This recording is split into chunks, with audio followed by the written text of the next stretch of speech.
2.8%. That is what the government put on top of your Social Security check last December. For a good number of veterans, that same raise is the reason a second check landed smaller a few weeks later, the one that comes from the VA. Nothing about the man had changed. His service record sat exactly where it always had, and his health was no different in January than it had been in November. He got a raise, and the VA read that raise as a reason to send him less. The rule behind that is deliberate, and it is written into the way one of the VA's biggest checks gets worked out. It will run again this coming December on the 1st of the month. Over the rest of this video, I'm going to show you the 3 places your raise actually goes. 2 of those 3 you can shut down yourself with a form that costs nothing to file. Start with the check itself, because everything here turns on one sentence. The VA runs a program called the Veterans Pension. Disability compensation, this is not, and no rating comes into it anywhere. Congress sets a ceiling on it, and the VA looks at what it counts as your income. The difference between those 2 numbers is what lands in your account, and that is the whole calculation. Here's that sentence on the VA's own page, and I want you to look at the very first line of it. Your income for VA purposes is how much you earn, including your Social Security benefits. Read that once more, because it is the hinge of everything today. Social Security sits inside this calculation, counted against you dollar for dollar. Underneath, the page runs the arithmetic for you. Take a veteran with a spouse and a ceiling of $33,548. $10,000 a year comes in. The pension works out to $23,548 for the year, which is $1,962 a month. All I do here is take one VA rule about your money and say it in plain English. So look at what a raise does to a subtraction. When the number you take away gets bigger, whatever is left over gets smaller. Your Social Security going up means the figure the VA subtracts goes up too. The difference it pays you comes down. A man can be handed a raise in one envelope and lose part of it in another, and never once connect the 2. Most explanations stop right there and leave you frightened, which would not be honest, because the ceiling moves as well. Every year the VA has to publish a notice in the Federal Register. Here's what it says in plain law. Under 38 U.S.C. 5312, the VA is required to lift both the benefit rates and the income limits in the pension program. The percentage matches Social Security exactly, and it takes effect on the very day Social Security moves. Last year, the announcement was 2.8%. The VA followed on December the 1st. Both halves of that subtraction climbed together, which raises the obvious question. If both halves move by an identical percentage, how does anybody end up worse off? 3 separate things are going on here, and hardly anybody bothers to walk through them. The first is your other income. That ceiling rises by the Social Security percentage and by nothing else. Your countable income rises by whatever all of your money did, added together. A small work pension gave its own increase, and an annuity paid out a little more than it did. Interest on a savings account finally amounts to something, or a spouse picked up part-time hours at the store. Your ceiling moved by 2.8% last year, and not a hair more, while every one of those went up by its own amount. None of that is tied to the Social Security figure. When your income climbs faster than the ceiling climbs, the gap between the 2 narrows. That gap is your check. No letter arrives explaining any of it. You simply notice the deposit is not what it was. The second one is genuinely quiet, and it lives in the medical expense deduction. The VA lets you take your unreimbursed medical costs off your income before it compares anything. The Medicare premium taken out of your Social Security counts toward that. So does a supplemental policy, a prescription, a hearing aid, a set of dentures, what you hand a home aid at the end of the month. Only the portion above a floor comes off your income. That floor is set as a share of your ceiling. When the ceiling rises in December, the floor underneath your medical bills rises with it. A veteran whose doctor bills were identical to last year now gets a smaller deduction than he got last year. He spent exactly what he spent before, and his countable income still comes out higher. The third one has nothing to do with the VA at all, and it reaches the widest. Look at the Social Security Administration's own page on taxes. You will pay federal income taxes on your benefits if your combined income exceeds $25,000 a year filing individually or $32,000 filing jointly. Both of those figures were written into law decades ago, and neither has ever been adjusted for inflation. Every December, your benefit goes up. Those two lines stay exactly where they are. The raise walks you toward those lines a little at a time. Cross one, and part of your Social Security becomes taxable income for the first time in your life. A tax bill can take back considerably more than the raise handed you. Subscribe to this channel and you will not miss the next change. Every December these figures shift, and by the time a neighbor explains it, the money is usually gone.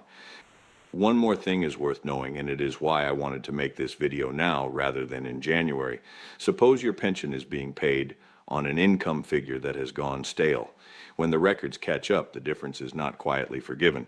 That lands on your file as an overpayment. Here's the VA's own page for that. Manage your VA debt for benefit overpayments. A debt like that gets collected by holding money back out of your future benefit payments month after month until it is square.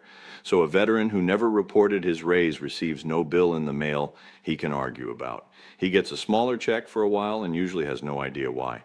Which brings me to the part I promised you, which is what you actually do about all of this. The first step is the simplest, and it protects you from the worst outcome. Once your new Social Security amount is confirmed, tell the VA. Waiting for a review is not the move here, and neither is waiting to be asked. A file that is current cannot generate an overpayment. An overpayment is the only version of this where money comes back out of your pocket rather than just failing to arrive.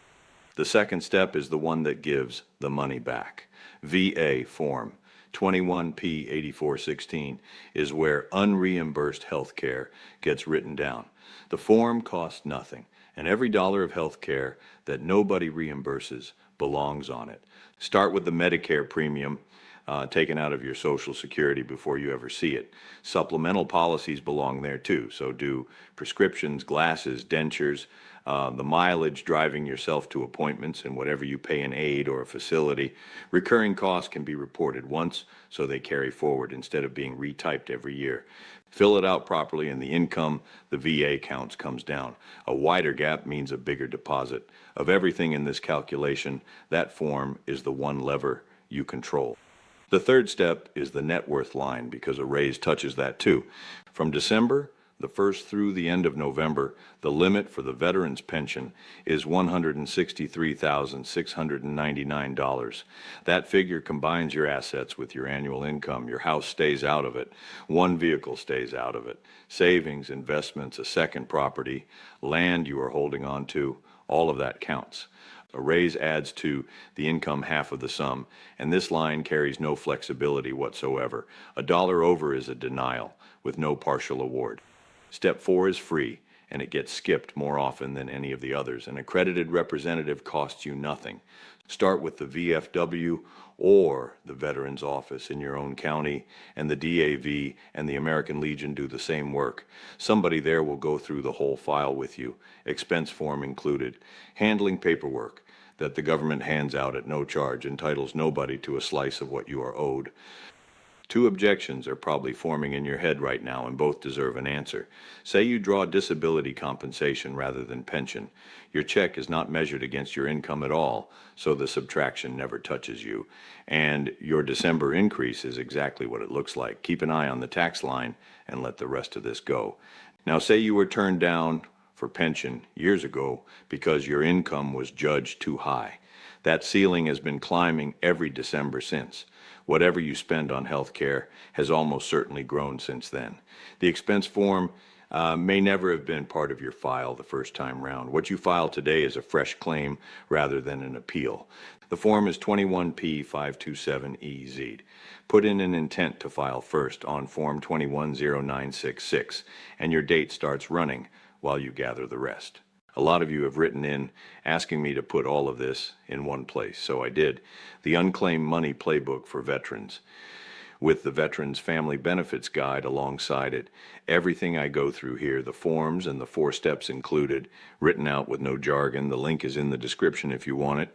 On a television, hold your phone up to the code on the screen and it opens right there. Pick it up or leave it, either way. The rest of this video is free, and the part that matters is still ahead. So here are the 4 steps again. in the order you can work them this week. Your VA pension is a ceiling minus your income, and Social Security counts as income. Both sides go up together in December by law on one day. What you lose sits in the difference between them. The loss comes from three places.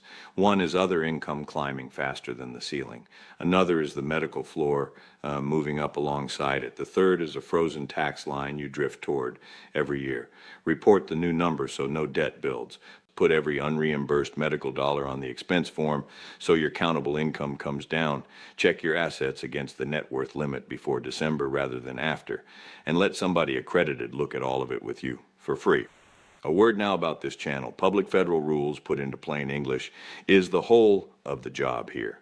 Legal, medical, and financial advice is not what I give, and I hold no position inside the VA or any agency. Every figure I quoted shifts again in December, and the paperwork sitting in your own file may read differently from anything described today. Check whatever touches your money against the VA itself or against somebody accredited.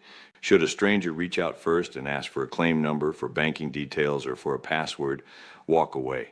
That person came from neither this channel nor the government. The raise is coming either way. Whether you keep it or hand most of it back, and it gets decided by a form that never arrives in your mailbox. I hope this made things a little clearer. Thanks for staying with me to the end. Sonny Boone,